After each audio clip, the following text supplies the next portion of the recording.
Okay, so the next thing we're going to get into is a bit of a weird, kind of nerdy topic, and it'll start out nerdy, but it is kind of useful, and so we will talk about it, and it has to do with something called render order. And so we're going to talk about render order as an idea here. So we're going to just play a little bit. I'm going to make a new composition, HG 1080-24. I will make this 10 seconds long, perfectly fine, and I have my good old black screen. I'm going to make a solid, so we're going to go to Layer, New Solid, Command Y, and I'll just make I guess a white solid.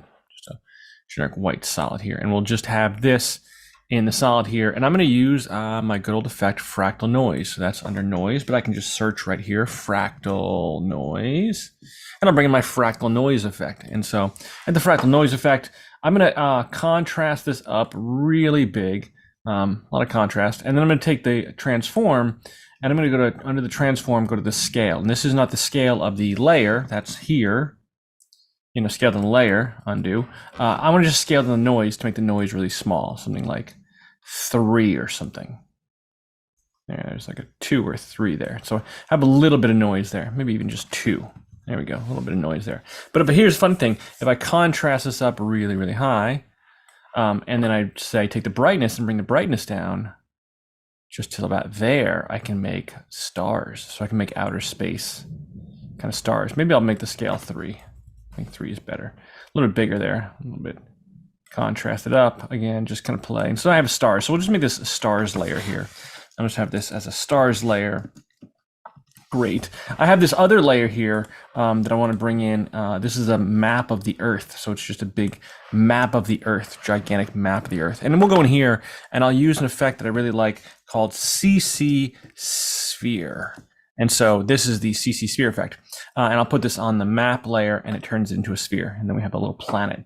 Look at that. Look at that little planet there. It has a radius. We can make it bigger or smaller. We can move the whole layer over here, maybe have a planet. Maybe we'll even go through here and we'll add a little rotation. We'll do a little just timed Y rotation. Stopwatch on. We'll go to the end of this, hit the end key, and I'll just rotate. Which way does the Earth rotate? Yeah, this way, because it goes later in the day and gets sunnier later in the day. So just a little bit of subtle rotation here. There we go, just a little bit of planetary motion. We could kind of offset it so it had a little bit of an axis, maybe just there. There, a little planet moving there, etc. I'm going to use another effect on here. I'm going to use the glow effect. And so the glow effect, when you use the glow effect, what it does is it adds glow to kind of parts of this. So it looks for bright spots. You'll see bright spots here, and it adds some glow there. And you can change the intensity of the glow and have more glow of bright spots there. But I don't necessarily want to do that here. I don't want to add glow to these bright spots here. You can change the threshold for what becomes bright, but I don't necessarily want to do that. What I want to do is here in glow based on, it says glow based on alpha channel. And so this will put a glow around this. And the glow by default is just white. So you could change the radius a little bit wider here. Play with the threshold, play with the intensity, etc. But now I'm going to change this color to like a light shade of blue. So I have a little atmospheric, kind of like a little atmosphere around there. It looks good. Looks like a planet in space there, sort of, with the Earth atmosphere there. Compose the original on top, have it just be behind, have a little glow that way, a little wider radius. Yeah, that looks cool. I don't know. What do you think? Do you think it's better to be on top behind this? So it's like that, so it's around there. I don't know. I think I like the on top better. Sorry, composite original, yeah, on top, and then so here. So this will be just a glow around there. So we got a little space, outer space planet there like so. So we're gonna make another planet. We're gonna go here and make another planet, and I'm gonna go Command Y, and I'm gonna make another white solid. And we'll make this solid, just to show this, we'll make this like light, pale red here. Cool. And we'll make another solid. We'll make this comp size. That way it's as big as the screen, comp size. And we're going to put this comp size solid in here. So now we're going to try another planet here. I'm going to go into this Fractal Noise again. So we'll type in Fractal Noise, and we'll add the Fractal Noise effect in here. I'll make some Fractal Noise, and we'll just animate this a little bit. We'll just say, let's choose Dynamic Progressive, so it looks kind of bubbly. We'll raise the contrast up, and then I'm just going to animate the evolution to change over time. And maybe this will just go, we'll go to the end here, turn the stopwatch on, and we'll just kind of have this be kind of like a bubbly thing going on here. Just kind of a changing bubbliness there that looks like that. Looks kind of crazy. Contrast a little bit more. There we go, a little, you can really see the bubbliness there. Again, if we want more, we can just go to the end keyframe K to the end, and then maybe even more. So now this has a lot of bubbliness. And then maybe simultaneously, I'm going to go to the transform scale and just let the particles become bigger, just a little bit bigger, just kind of like zooming in a little bit. So go up to like 150. And now they just seem like they're just exploding out, just kind of blowing out like there. So we have that going on. So cool. So I have the fractal noise effect. Now I'm going to try a different effect here. And this is a crazy kind of effect here. This effect is called Colorama. Man, Colorama. What does Colorama do? Okay, so Colorama is a weird effect. What Colorama does is it looks at areas of light and dark. It looks at black pieces and gray pieces and white pieces and looks at different degrees of brightness or luminance, if you will. And then it ascribes a color to those different areas of brightness. So in here, the dark parts will be a certain color and the light parts will be a certain color and the brighter parts and the gray parts will be a different color. And so it just changes those into different colors. And so here, if I go to pale red solid, I try apply Colorama. And I go here and go boom, and it makes this crazy array. And this is to do with two factors in the Colorama effect. One is called the input phase, and the input phase is based on intensity here. And intensity basically is the brightness here. You can do it based on different things, based on the red channel, but there's no red channel. So just intensity is perfectly fine. Add phase from there. And then the output cycle is, hey, what is it going to use for the output cycle? And you can change these colors. So if, for example, you see all this green in here, we could click on this little green knot right here, and we could change to a different color. Let's say yellow or something, or pink, maybe. And then we say pink, and we move there. Or we could choose whatever color we wanted to, whatever shade of pink we wanted to, and we could say boom, and now it's this color. And so we could kind of just decide the range of colors. But what I really like is that in here, in use preset palette, there's some palettes. So there's like ramp green, and that gives us our ramp of green. So now we have this greenness going on. Looks like this. Cool, that's ramp green. There's something else called solarized blue. This is another thing. It looks kind of inverted. Yeah, that's kind of crazy. There's, I don't know, there's Caribbean, which I guess is supposed to look like the Caribbean Ocean or something. So if we wanted something that was Caribbean Ocean looking, it would look like there, or we could look at all those knots, man, craziness. Earthenware, it's weird. It's cool. And then the one I really like is fire. Boom, fire. Okay, so now we have this weird fireness going on. Cool, we have this strange fire. Okay, so we have that effect. So we have Fractal Noise and Colorama, those two together. That's your golden ticket to making fire right there. That's the easiest way to make fire. Again, if I don't teach you anything else, you're like, I want to make fire. Fractal Noise, Colorama, you can make fire. And you can change all the attributes to there. You could make, rather than the puffy, bubbly fire, you could use dynamic twist, and you could make, kind of wavy fire there, or I don't know, rocky fire or something like there. Yeah, that's weird, different fire. We're gonna stick with dynamic progressive, but you could, again, change the contrast a little bit, make it brighter, make it darker, something like that. And we have that there. Okay, so now I'm going to go back to that CC sphere effect. So I'm going to go sphere, and I'm going to type in CC sphere, and I'm going to look and apply that as well. So double click that, and we'll apply the double click the CC sphere. And now we have this fire planet. So now we have this weird fire planet. We're going to put this over here, up in this corner here. Now I don't know if this one needs to rotate. I don't know if this one rotates the same way. I mean, I think it's doing enough bubbliness over here to really not worry about the rotation. It just kind of is there. It's this magma of burning fire. You don't want to live in this planet. It's, not habitable, way too hot there. It has a little shade here. So it has a little bit of 3D-ness, has some kind of 3D warping to make it look 3D. Now, honestly, truth be told, this is a 2D layer. We haven't talked about 3D yet. We haven't got into 3D. This is just a 2D layer. And so it doesn't have those 3D capabilities. It's just a flat layer, but it just looks, the CC sphere kind of gives it that warping to make it look 3D. Same thing with this planet here. Well, let's go a little bit further. Let's go to CC sphere, and what I really want to do is go into the lighting control. And the lighting control, the light height, it has this kind of like dark side of this, and I don't necessarily want the dark side of this. So I'm going to raise the light height up, and it's going to be like, hey, the light's much higher, and this is a kind of an evenly burning planet. I don't want this weird kind of shady side, like the dark side of the planet. I want this to be completely bright. So I'm going to crank this up to 100. Have this be light height 100. Great. So we have this here. So now I have Fractal Noise, Colorama, and CC sphere. And now I'm going to go and put a glow in this. So I'm going to go glow and stylize glow. And it's going to make this magma look more kind of, I don't know, magma-y. We'll raise up the intensity, raise down the threshold, and have this really big kind of weird magma planet that you can't even see the particles now because it's all There we low. Oh man, look at that. That's craziness. And now I'm going to do this glow, and I'm going to duplicate this glow. I'm going to hit Command D and duplicate this glow. Now I have a glow number 2, which is going to be even more magma. But this glow, I don't want to go on the color channel. So this first one was on the color channels over here, which is cool. The second glow that I have here, I want to go on here, and I want to choose not the color channels. I want to choose the alpha channel, and I want to put this around. And so now we'll raise up the radius a little bit wider, kind of like there. I don't know, we can put it behind or in front. We're going to change the color to like a shade of orangey. Maybe we can even use the eyedropper. There's an eyedropper right here. We can just choose like one of these shades of orange. We can find an orange shade here and just, yeah, something like that. We'll crank up the intensity so it's really burning, raise the radius so it's really steamy. There, kind of there. We could play a little bit with the threshold or something, but I don't think it's going to do much for us. But we can have this there. And again, we can decide whether we want this on top or behind. I think I want it on, I want the layer behind so it kind of engulfs this. And now we have this burning there. Maybe the radius can come down a little bit.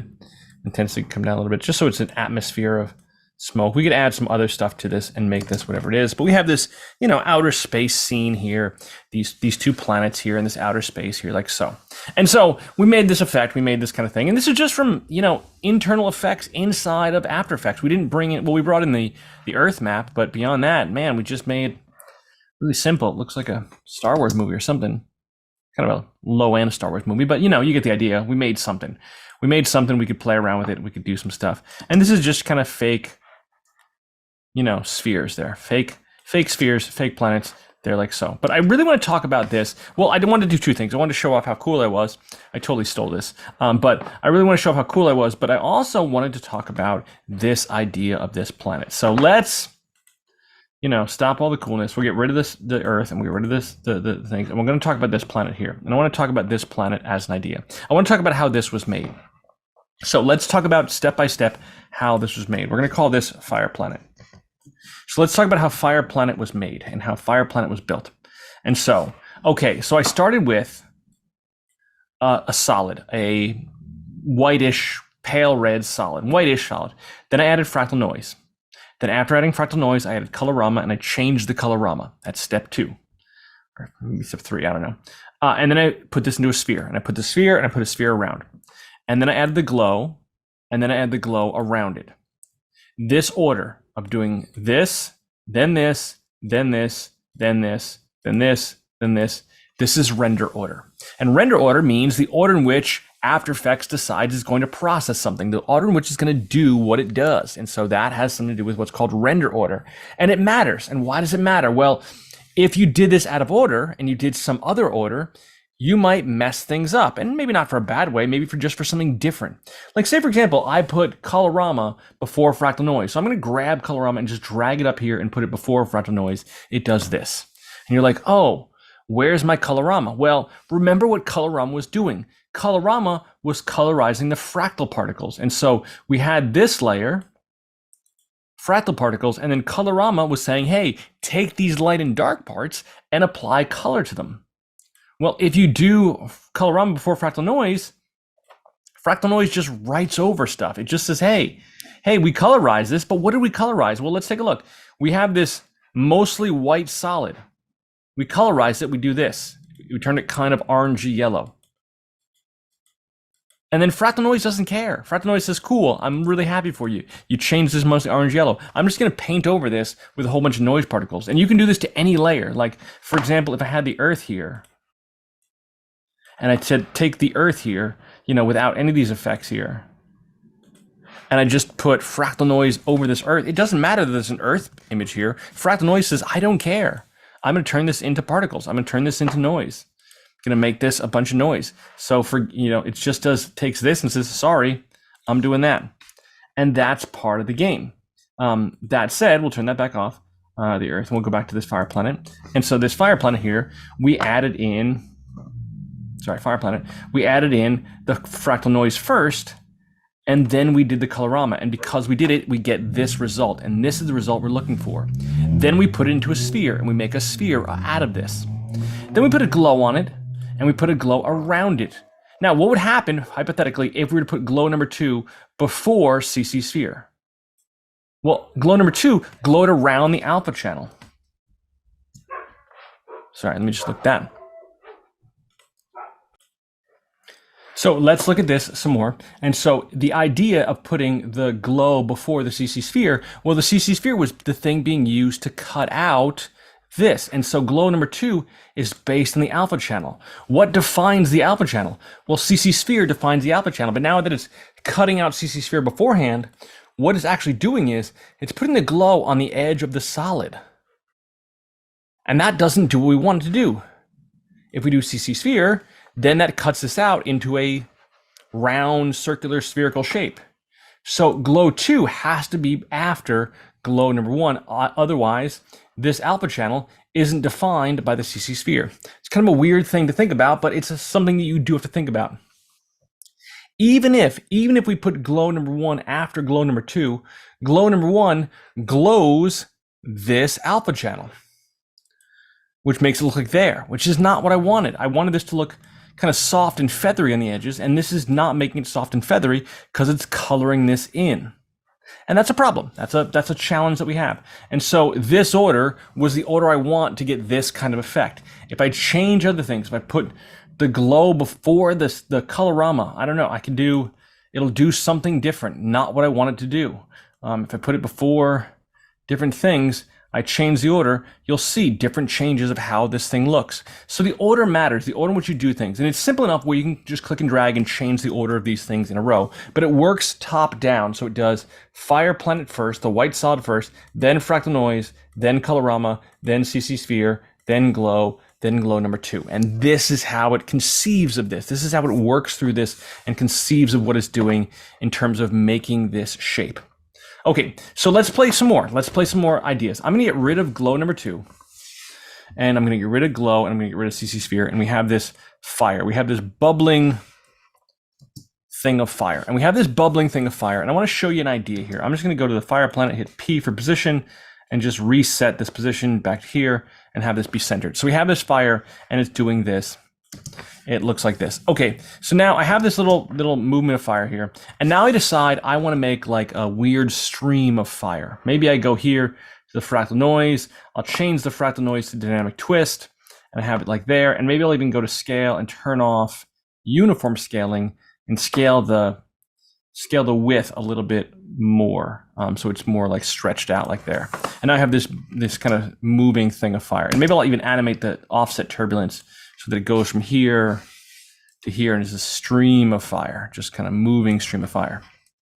And I can have this moving stream of fire like so, and I have this moving stream of fire, but I want this to be smaller. I want this to be littler, I guess, or kind of a more narrow stream. So I'm going to use the pen tool, good old robot hand. And I'm going to click and drag, and I'll click and drag here, and I'll just kind of make points. Maybe I'll make them softer, a little Bezier, like this, and like this, and like there, and like there, and like that, and put that in there. And so I do like this, and I make this kind of weird shape like so.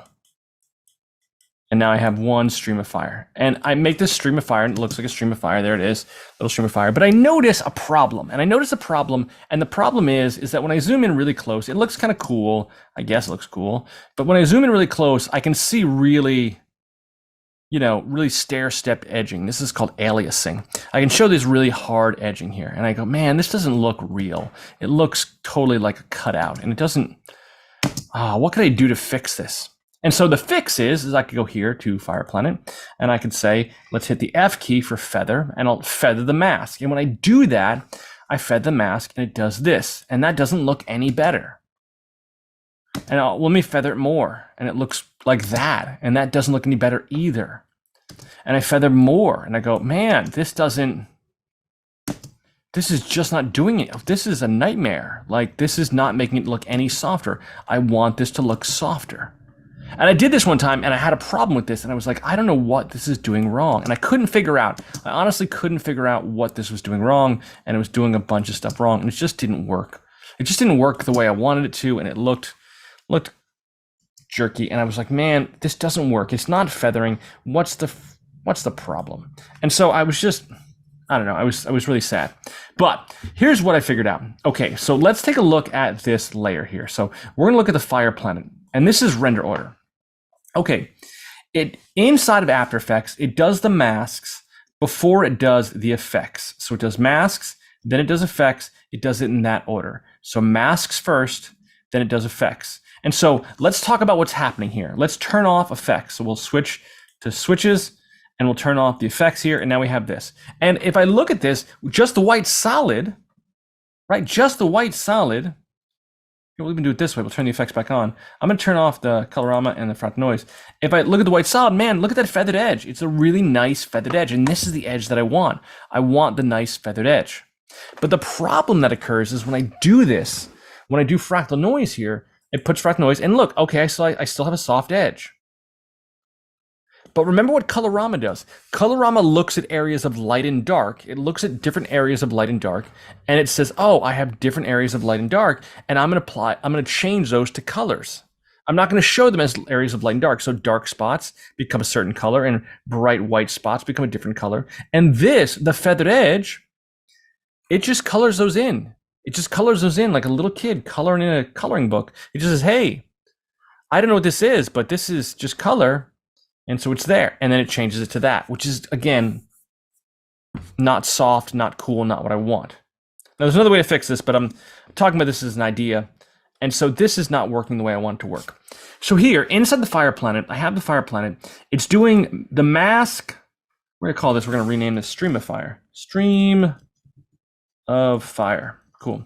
So I have this stream of fire here. We'll get rid of the earth, delete the earth, get rid of the stars. Cool. Stream of fire.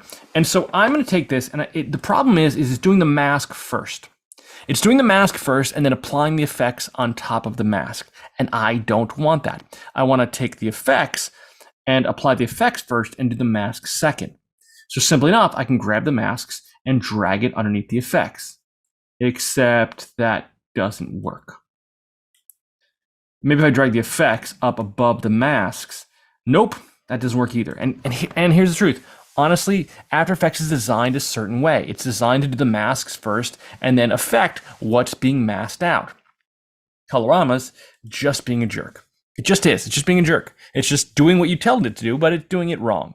And so for a lot of times in After Effects, there's a problem that just based on the design of it, just how it's kind of configured or how it's programmed, it's just not working the way you want it to work. And so that's a problem. And so now we have to figure out workarounds. And there's a lot of times there's workarounds. And you know, if you're smart and if you're clever, you figure out workarounds. So I'll tell you the workaround I would normally do. And the workaround I would used to do, which is not necessarily the way to do this, is I would say, hey, let's get rid of the mask.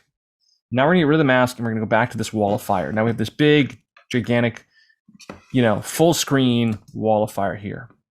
And I would take this fire and I would say export. Now we haven't talked about exporting here, but I would say composition, add to render queue. I might render it out at something like, I don't know, some quality here. Let's go here and say quality. We'll export as QuickTime Apple ProRes. Sounds great. And we'll render this out. And then we'll put it on the desktop here. We'll put desktop and we'll call this, I don't know, Stream O Fire. And we would render this out of the system. By that, what I mean is we would bake this. So we're gonna bake this out. We're gonna export this out of here. We're gonna say render this out, and this is gonna bake this. So this, imagine this is like a birthday cake, right? It's a birthday cake. And so the circumstance is, imagine if someone said, hey, can you bake me one slice of birthday cake? And you said, no, I can't do that. And there's, well, why not? You know, bake me one slice of birthday cake. And you say, no, I have to bake the entire cake. I have to bake the entire cake, and then I can cut you one slice of cake once the whole birthday cake is baked. I can't just bake you one slice. It would be weird to do so. No, I'm going to bake the entire round cake and then give you one slice. So in this example, what I'm doing is I'm taking this entire cake with all the ingredients, the Fractal Noise and the Colorama and everything else here, and I'm going to go here and I'm going to export this. Haven't talked about export, but we will soon. But here, I'm going to export this in here, and it's going to bake out this entire cake. And so I'd render this entire thing out, and I would say, let's bring this back in. So let's go here to the desktop and bring in this stream of fire here, stream of fire. And now, once I bring this cake in here, all the ingredients are baked in. So now this new thing, this stream of fire here, this is not, there are no effects here. This is just the video. All the effects are baked in. They're all put inside of there, and they're baked into there like so. Now, the Colorama doesn't exist. It's a baked-in ingredient. Now I can cut this, and I can cut whatever kind of slice I want. and I can do that. And this is how to cheat the render order, because by default, After Effects is going to do masks before it does effects, and there's not a lot of way to fix that. There's not a lot of way to undo that. That's just what it does. And now I get these soft edges. Here's my soft edges. Here's my fire. But here's the problem is I can't change this fire now. If I wanted the fire to be brighter or more contrasty or something else or different colors, I don't have that ability. I baked this out and then brought it back in. I'd have to rebake this as a different thing and then bring it back into here. And it's kind of, it's a difficult process to do. But this is, you know, traditionally when I first started getting work on After Effects, this is what I would do. I'd be like, okay, I need this. I need it to be the way it is. Let's just cook it, bring it back in, and then we can cut it up, because otherwise we can't cut up the ingredients basically. And so that was just a weird analogy, but you understand the idea, hopefully. And that's one thing you can do, but let's not do this. So let's get rid of the stream of fire comp. We're just delete this and we'll get rid of the stream of fire. We don't need it anymore. We're just gonna say goodbye. And we're gonna go back to this guy, comp one. So I'm gonna show you a trick. And the trick would be that instead of taking it like this, if we could say, hey, do this with the effects. We don't have to bake this out and put this in the desktop and export this and render this out. We don't have to do all that stuff. What if we took this and put it into a folder? What if we put it into some kind of container where it would do this first? It would bake this in first. And so we can take this and put it into what's called a pre-comp. And this is an idea of precomposing. And precomposing is simply just saying, hey, we can put a composition inside of another composition. So theoretically, we could say Command N, make a new comp, and we could take this comp, comp one, and put it inside of comp two. We could drag comp one inside of comp two. And now it's in a little container here, inside here. The container is the entire comp. It doesn't have the effects. Where are the effects? They're inside here. Now I'm gonna show you a quicker way to do that. I'm gonna delete comp two and we're gonna start over. So here, we're going to take this stream of fire here. We're going to click on it. We're going to go to effects. No, sorry, we're going to layer, precompose. The shortcut's going to be Command-Shift-C. Command-Shift-C. It's going to ask the question, do we want to leave all attributes in comp one, or do we want to move all attributes into the new comp? In this case, we want to move everything else into the comp, into the new comp. We're going to call this here, this comp is going to call stream of fire comp. And this is going to be a comp inside of a comp. So we'll just call it stream of fire comp. We don't need to adjust the composition duration. That's fine. And we don't want to open the new comp. And so we're going to go here and put this in here. And this did the same thing I just did it all at once. So now we have the icon for a comp. This is a composition. So this is a composition living inside of another composition. It's doing what's inside of here first. So if I double click, I can just open this up and see inside of here. It's also right here. Stream of fire comp, I can open it here and see inside of here like so. And so I have this comp inside of another comp.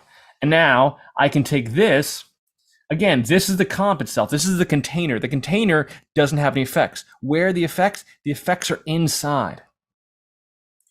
So here, I can now put a mask on this. And when I put a mask on this, it's doing the mask after it does the effects. Why? Because it's doing the effects inside the comp. So it does what's inside the inner comp first.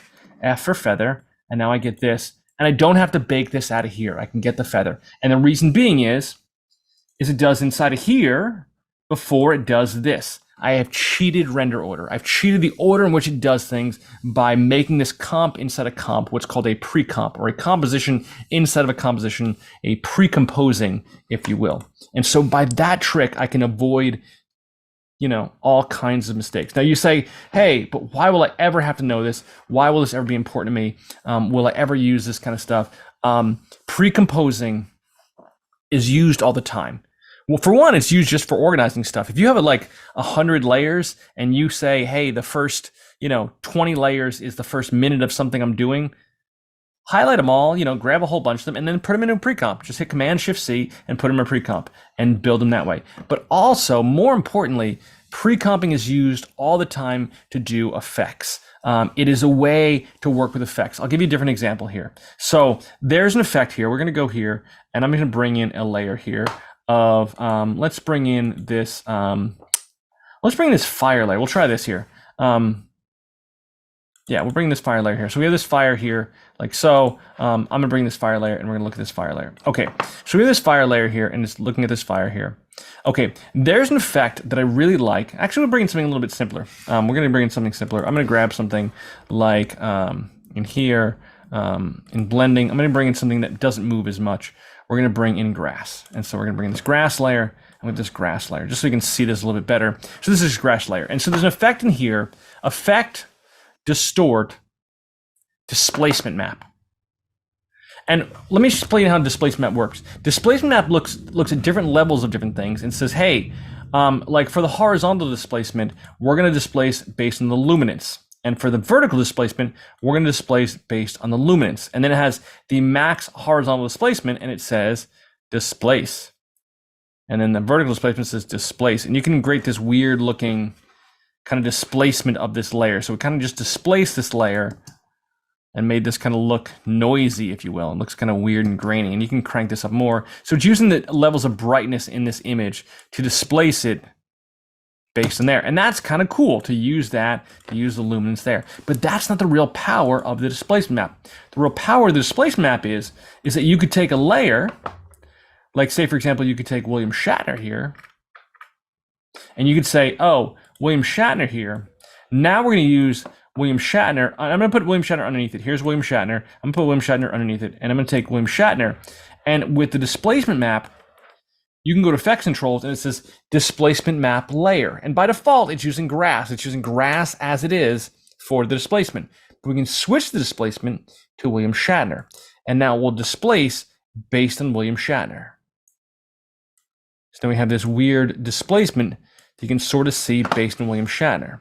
And so in here, you can sort of see William Shatner's head in this displacement. There he is right there. Man, you see William Shatner's body. Here's his arms. It displaces based on William Shatner. And we can kind of displace based on William Shatner in there. And if we use, instead of William Shatner, say for example, we used a video, like say for example, we went here and we said, let's bring in some video of somebody else here. We'll bring in Joe Russo here. We'll bring in Joe Russo. He's a good example. So Joe Russo's here. And again, for the displacement layer, we'll go to displacement. Here's Joe Russo. Here's him talking, you know, doing his thing.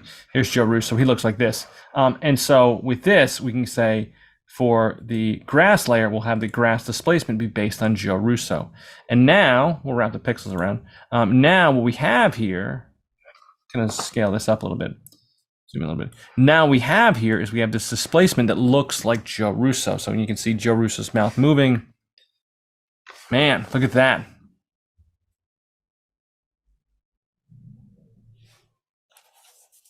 And so I looked at this and I said, oh, this is awesome, because when I was a kid in 1980 something, I watched Arnold Schwarzenegger in Predator, and I was like, oh my God, the Predator cloaking thing was the coolest effect in the world.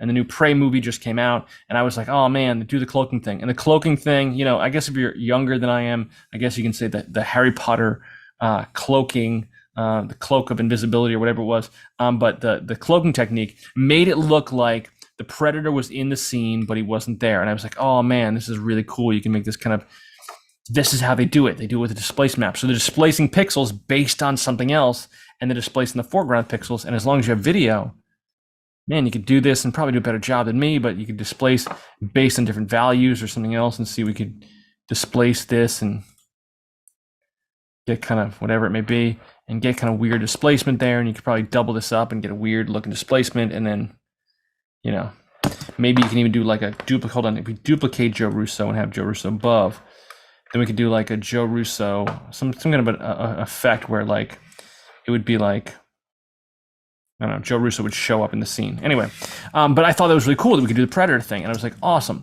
Here's the weird thing about the displacement map, and I can't understand this, but it is a thing. Maybe somebody can correct me why I'm wrong. So if I take Joe Russo, so here's Joe Russo underneath, and it's using Joe Russo as my displacement map, and you can see Joe in there. Joe, here's Joe's eyes. I don't know if you can see that, but Joe is there, and he's displaced basically there, and he's built in there. Again, you can see this. There's Joe, and he's there. Okay, so here's the thing. If I take Joe and I scale Joe down and I make him smaller, I go back to grass, Joe's still big. If I take Joe and I make Joe rotate this way, upside down, Joe's still upright. There he is. He's still talking upright. If I take Joe and I move Joe over to here, guess what? Joe's still in the center. He's still there. For some reason, the Displacement Map Control. And you can switch this to other things to add the effects in here, whatever it may be. It doesn't change the source video. The source video doesn't look, for some reason, it doesn't look at any of the transform controls that I've done. It doesn't apply any of the transform controls I've done into this. So I can move this around. I could animate this. I could rotate it around, whatever else I want to do. Move Joe wherever I want to move Joe. Scale him up, scale him down, make him bigger, make him smaller. Whatever I do, none of that affects this. This is always the same because for some reason, the displacement map layer does not care. It does not care that I've changed this and made this bigger or smaller, any of those things. It doesn't do any of that. And so what do I do? And here's the advice I'm going to give you. When an effect doesn't work, when you're doing an effect and you're like, man, this effect is not doing what I want to do. For some reason, it's doing something weird. Before you even think of anything, try precomposing.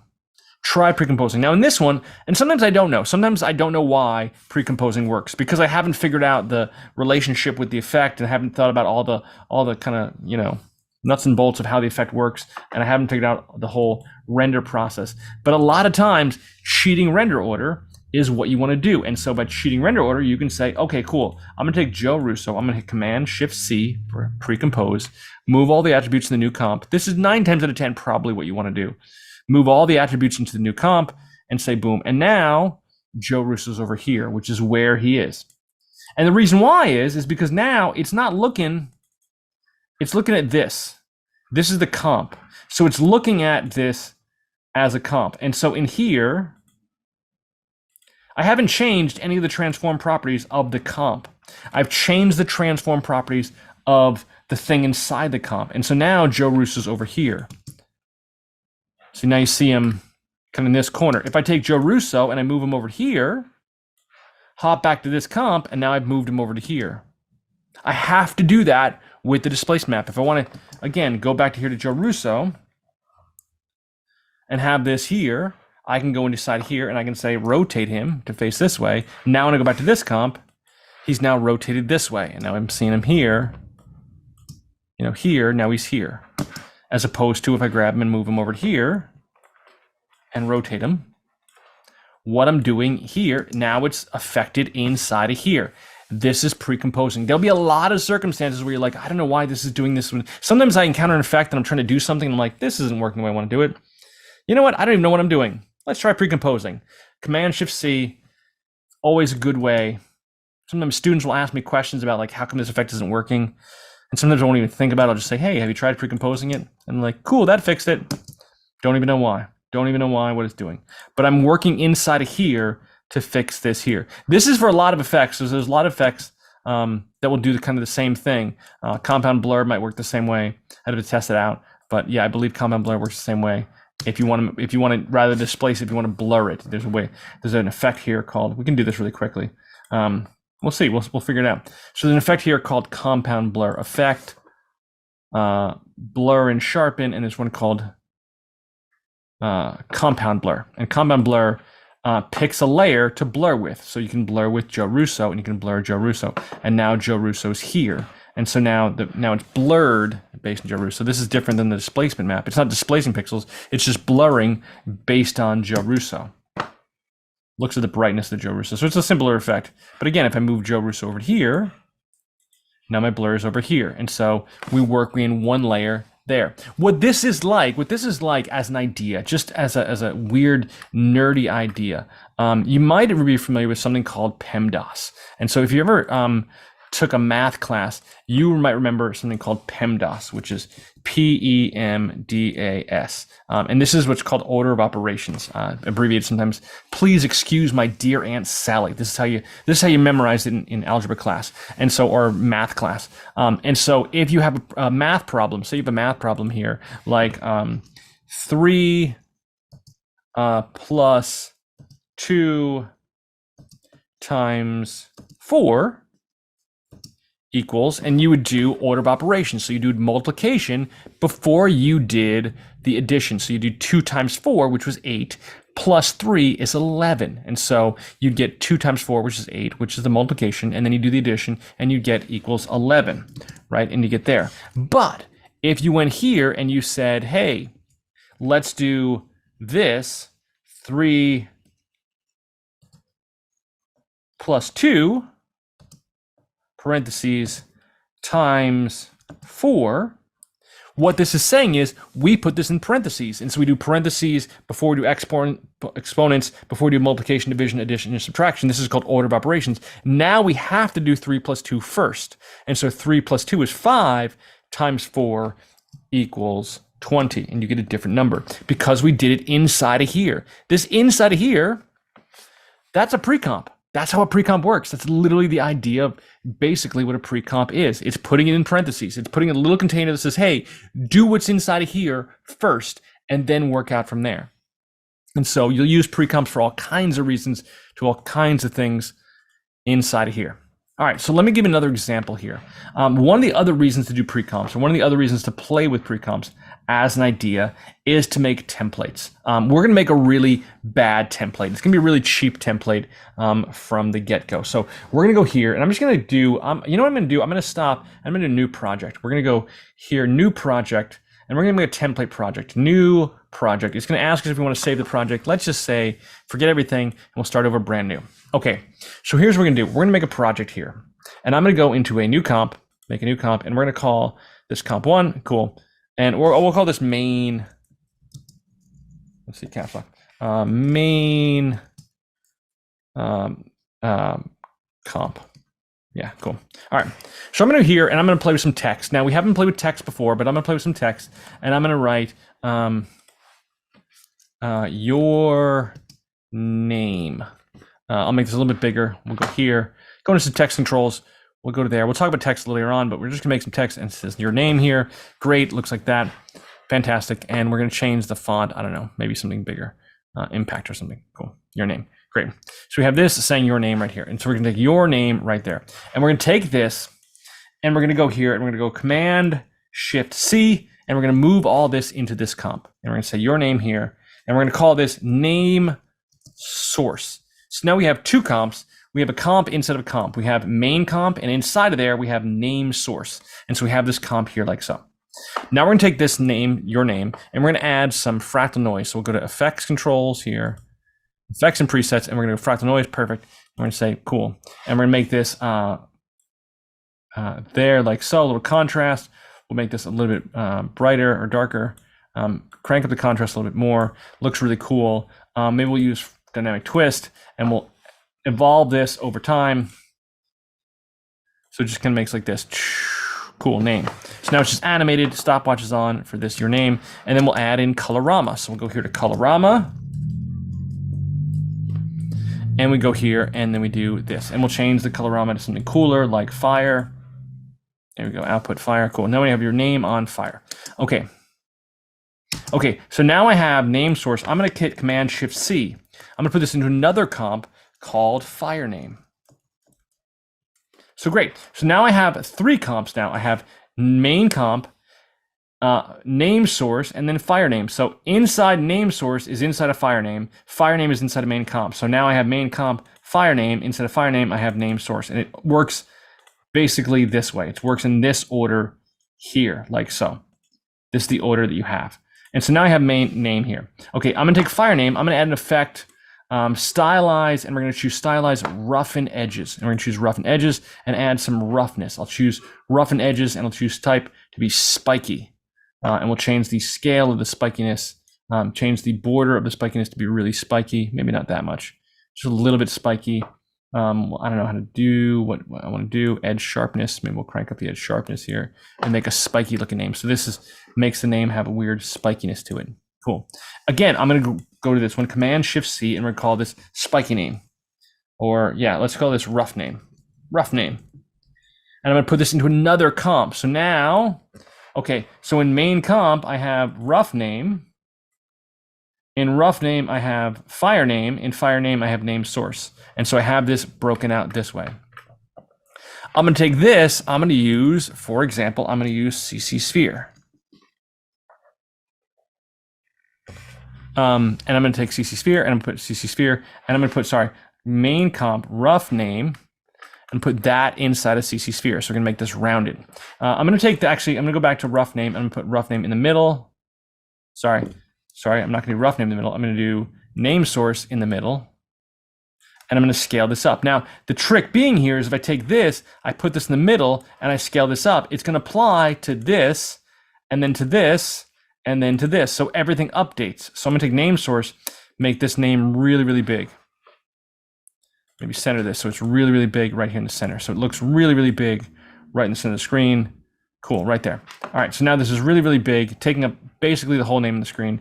But now fire name is now fixed. So now fire name, because it's done inside, we're going inside, and now each one equals the next thing. And now main comp, now we have this fire name. We'll take the radius of this, make this bigger, and then we'll animate this to rotate. So now here, we'll go to rotation on the y-axis. We'll start this maybe like here, and then here, as it goes to this, it goes here, your name. Maybe we'll even change the light height just so we can really see this. Cool, so now it just says your name, and now it animates your name, your name. We'll take this, Command-Shift-C, call this name ball. Cool, and now we have name ball here, and I'm gonna take name ball, I'm gonna scale it down, make it this big, and I'm gonna put it over here. And then I'm gonna hit Command D and duplicate this, put another one right here.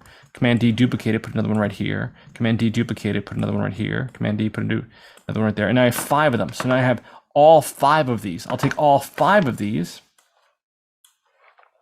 and I'll go Command-Shift-C or Layer Precompose, and I'll call this Wallow Balls. Wallow Balls.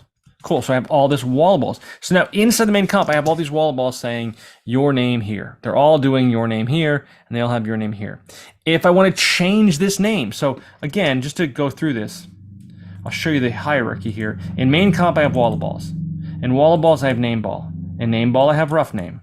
In rough name, I have fire name. In fire name, I have name source. I have all these broken out like there. If I go back to name source, double click on it, change the name to I don't know, Brad Pitt, right? Guess what? I changed this name. All of these ones just changed to Brad Pitt because they're all based on the internal guts, and the internal guts is here. I changed this one, it extrapolates out to this one, it extrapolates out to this one, it extrapolates out to this, out to this, out to this. And so a lot of these template projects are based on, hey, I don't know much about After Effects. I'm not really great at After Effects, but guess what? Someone else can make something for me. And all I have to do is go back and change one little thing. So you'll see, you can download templates from different websites. There's tons of great websites out there that'll do templates for you. And you can say, great, I want to make a, I don't know, something silly like this, and I want to have a name thing, and I can have this whole name here. And I'm not Brad Pitt, but I'm, I don't know, I'm, Jimmy Olsen, and I can say Jimmy Olsen,